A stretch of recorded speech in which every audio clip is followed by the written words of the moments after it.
Electric field due to infinitely uniform charge straight wire.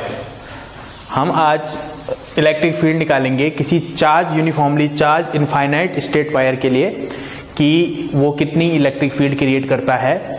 Last time हमने Gauss theorem यहाँ पर discuss करी। Gauss ने बताया था कि किसी चार्ज जो होता है उसके कारण इलेक्ट्रिक फ्लक्स जो होता है वो Q/ε0 के बराबर होता है। आज हम उसकी एप्लीकेशन स्टडी कर रहे हैं यहाँ पर। तो इसकी फर्स्ट एप्लीकेशन है electric field due to infinitely uniformly charge straight wire. इसके लिए हम इलेक्ट्रिक फील्ड निकालेंगे। तो सबसे पहले हम यहाँ पर कंसीडर करेंगे एक स्ट्रेट वायर को इनफाइनाइट लेंथ की। सपोज दैट ऐसा करके हमारी कोई स्ट्रेट वायर है और इस स्ट्रेट वायर की जो लेंथ है वो इनफाइनाइट लेंथ है। ऐसे करके हो जाएगा और ये वायर जो है ये यूनिफॉर्मली चार्ज है। पॉजिटिव चार्ज इसमें यूनिफॉर्मली डिस्ट्रीब्यूटेड है। अब इसके कारण हमें किसी पॉइंट पे इलेक्ट्रिक फील्ड देखनी है कि कितनी आएगी। सपोज दैट वो पॉइंट है यहां पर। अब इसके लिए हमें एक गॉसियन सरफेस यहां पर इमेजिन करना होगा, क्योंकि गॉस ने बताया था कि जो इलेक्ट्रिक फील्ड होगा वो सरफेस से इलेक्ट्रिक फ्लक्स होता सॉरी जो वो सरफेस से पास आउट होता है और यहां पर हमें एक सरफेस यहां पर इमेजिन करना होगा। तो सरफेस हम इमेजिन करेंगे इसी की सिमेट्री का। तो इसी की सिमेट्री का जो सरफेस होगा यहां पर वो सिलेंड्रिकल होगा। तो ऐसे करके हम यहां पर एक सरफेस को इमेजिन करते हैं। सपोज दैट ऐसा करके ये कोई सिलेंड्रिकल सरफेस है। ये सरफेस जो होता है ये हाइपोथेटिकली होता है। जिस हिसाब से यहां पर पॉइंट होगा उसी के हिसाब से हमारा गॉसियन सरफेस आता है। जैसे लाइन है तो लाइन का जो गॉसियन सरफेस होता है वो जनरली हम लेते हैं सिलेंड्रिकल सरफेस। पॉइंट होगा तो उसका गॉसियन सरफेस जो होता है स्फेरिकल होता है। तो इस तरह से ये हम गॉसियन सरफेस लेते हैं। तो अब हम यहां पर पॉइंट्स देखेंगे। सबसे पहले यहां से हम डिस्टेंस ले लेते हैं r। सपोज दैट इसकी डिस्टेंस जो है P पॉइंट पे वो r है। इसकी लेंथ जो है वो इनफाइनाइट है। तो जब हम इसमें एक गॉसियन सरफेस लेंगे तो ये जो लेंथ होगी यहां पर ये फाइनाइट हो जाएगी। तो इसके बाद हम इस सिलेंडर की लेंथ ले लेते हैं कुछ। सपोज दैट ये लेंथ है इसकी L है और डिस्टेंस है R। तो P पॉइंट पे हमें इलेक्ट्रिक फील्ड निकालनी है। तो इसके लिए हमें अलग अलग सरफेसेस यहां पर लेने होंगे। सपोज दैट यहां पर एक सरफेस है, एक इधर है कहीं और एक है हमारा यहां पर। तो यहां पर अगर हम इलेक्ट्रिक फील्ड की डायरेक्शन देखें तो पॉजिटिव चार्ज है तो इलेक्ट्रिक फील्ड की डायरेक्शन जो होगी ये बाहर की तरफ होगी E। यहां पर भी इलेक्ट्रिक फील्ड की डायरेक्शन इधर की तरफ होगी, क्योंकि हमें पता है कि पॉजिटिव चार्ज से जो इलेक्ट्रिक फील्ड बनती है वो रेडियली आउटवर्ड बनती है। तो यहां पर ये पॉइंट हो गया और यहां पर इलेक्ट्रिक फील्ड है इधर की तरफ। ऐसी यहां पर भी देखें अगर तो इलेक्ट्रिक फील्ड इधर है और यहां पर भी देखें तो इलेक्ट्रिक फील्ड इधर है।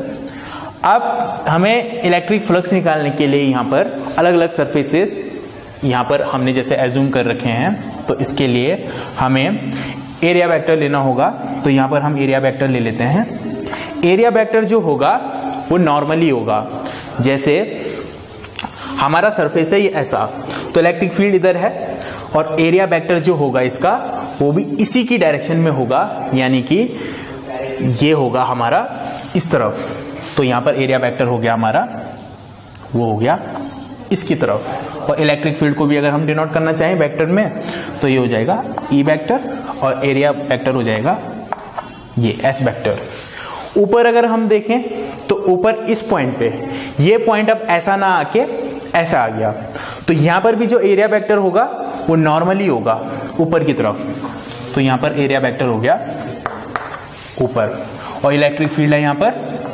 चाहे तो ऐसे करके हम इलेक्ट्रिक फील्ड की डायरेक्शन दिखा सकते हैं, वो आ गया इधर। यहां पर अगर हम देखें इस पॉइंट पे तो ये पॉइंट जो है ये सरफेस ये ऐसा आ गया। तो ऐसा आ गया सरफेस, तो यहां पर एरिया वेक्टर जो होगा वो नॉर्मली होगा, यानी कि नीचे की तरफ होगा। तो एरिया वेक्टर आ गया हमारा इस तरफ और इलेक्ट्रिक फील्ड आ गई हमारी इस तरफ। अब हम अगर टोटल इलेक्ट्रिक फ्लक्स निकालना चाहें यहां पर, तो यहां पर लिखेंगे दी total electric flux is, total electric flux हो जाएगा हमारा फाई, ई से इसको डिनोट कर लेते हैं, phi equal to phi E1 plus phi E2 plus phi E3। Phi E1 की, इसको किसी को भी हम फाई E1 ले सकते हैं, सपोज दैट हम इसको लेते हैं, तो ये हो जाएगा गॉस थ्योरम से E vector dot S vector. यहां पर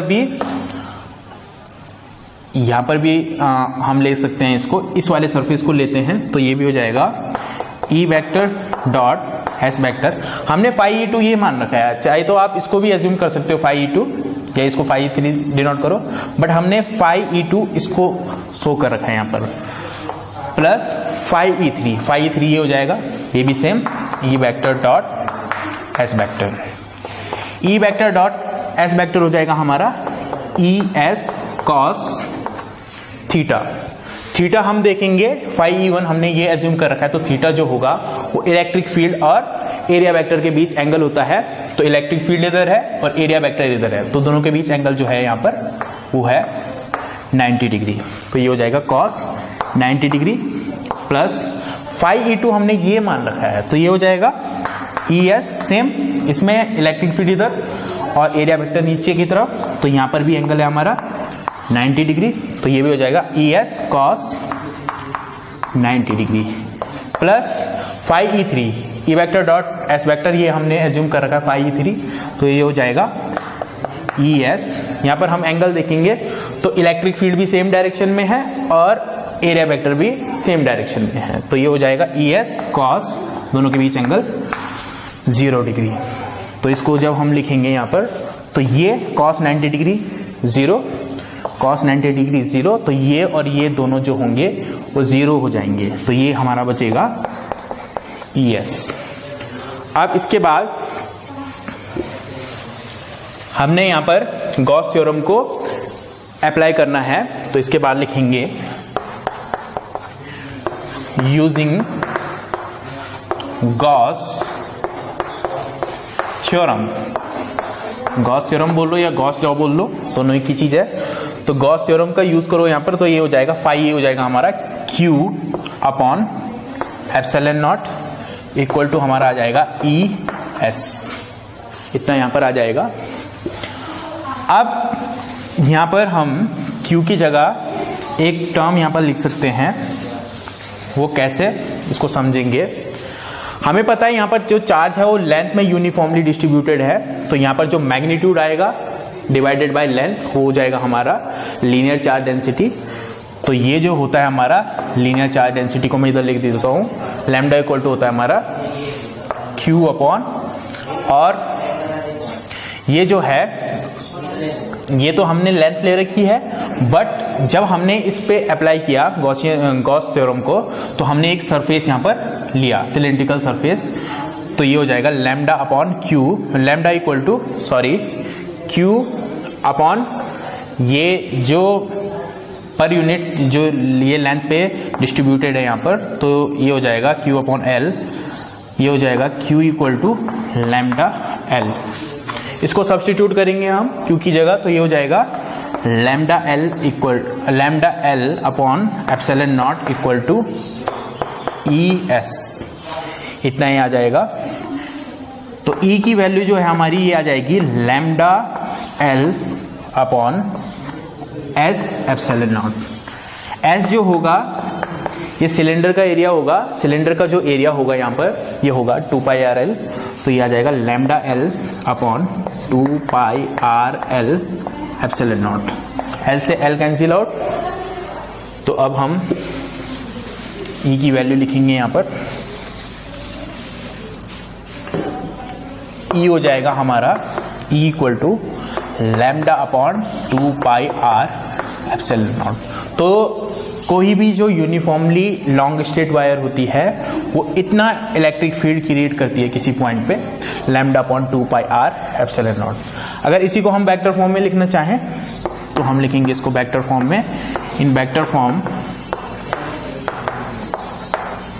ये हो जाएगा E vector equal to lambda upon 2 pi r epsilon naught. इसको वेक्टर में लिखने के लिए हमें यहां पर एक यूनिट वेक्टर लेना होगा, कि हम ले लेते हैं n कैप, चाहे तो आप इसको r कैप भी ले सकते हो। तो इतनी इलेक्ट्रिक फील्ड क्रिएट करता है कोई भी यूनिफॉर्मली चार्ज जो स्ट्रेट वायर होती है किसी पॉइंट पे। तो ये गॉस थ्योरम की हमारी फर्स्ट एप्लीकेशन हो गई। अब इसके बाद हम इसकी दूसरी एप्लीकेशन यहां पर, दूसरी एप्लीकेशन इसको करेंगे यहां पर।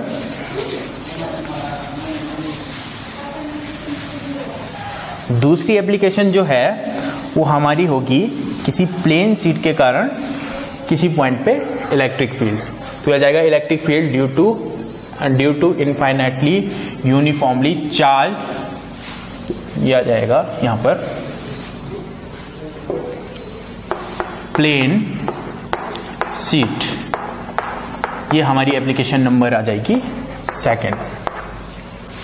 तो चार्ज प्लेन शीट को यहां पर कंसीडर करते हैं, और जो ये चार्ज प्लेन शीट है ये इनफाइनाइट लेंथ की है, तो इसको यहां पर दिखा देते हैं इनफाइनाइट लेंथ की है, और इसमें चार्ज जो है वो यूनिफॉर्मली डिस्ट्रीब्यूटेड है।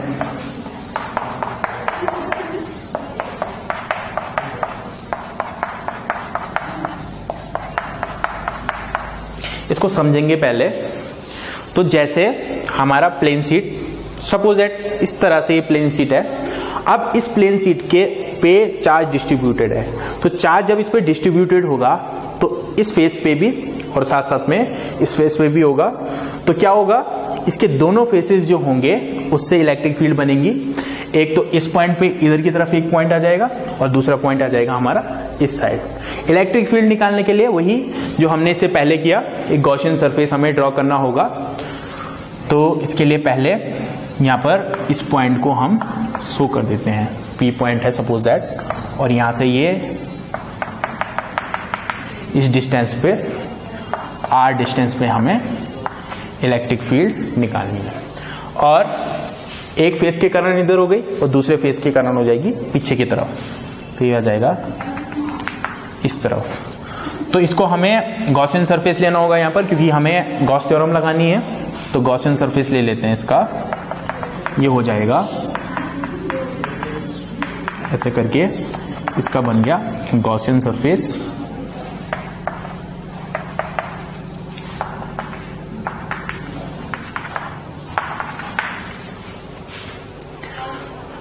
ये इसका गॉसियन सरफेस आ गया। ये दूसरा पॉइंट आ गया हमारा। ये P1 ले लेते हैं इसको, और इसको ले लेते हैं P2। तो अब हम यहां पर गॉस थ्योरम लगाएंगे using Gauss theorem. Gauss theorem apply करेंगे तो फाई E इक्वल टू हो जाएगा Q अपॉन एप्सिलॉन नॉट।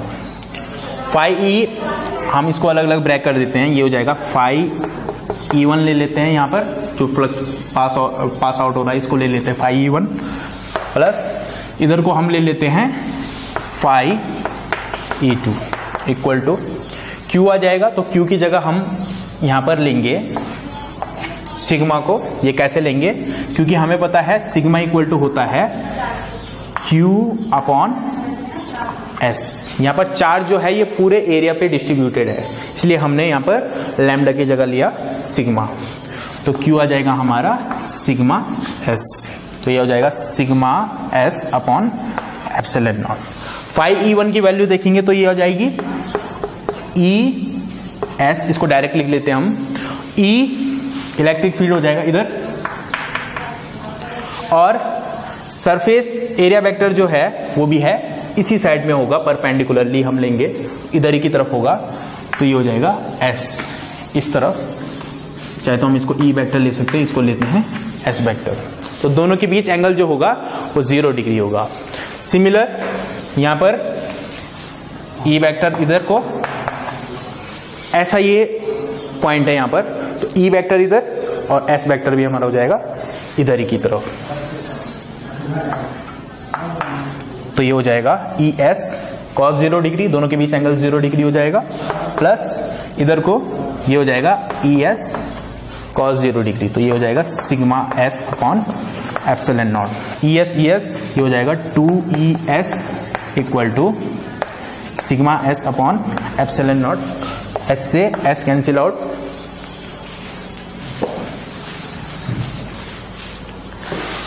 तो E जो है हमारा ये आ जाएगा सिग्मा अपॉन 2 एप्सिलॉन नॉट। अगर हम इसको वेक्टर फॉर्म में लिखें तो इन वेक्टर फॉर्म में अगर हम इसको लिखना चाहें तो ये हो जाएगा इधर, इसको हम इधर लिख देते हैं। तो in vector form E vector equal to sigma upon 2 epsilon naught into n cap. तो इसकी वेक्टर फॉर्म आ गई। तो इसकी एप्लीकेशन नंबर 2 हो गई कि किसी प्लेन शीट के कारण कितनी इलेक्ट्रिक फील्ड क्रिएट होती है। तो कोई भी जो प्लेन शीट होती है उसके कारण इलेक्ट्रिक फील्ड जो होती है वो सिग्मा अपॉन 2 एप्सिलॉन नॉट के बराबर होती है। Thank you.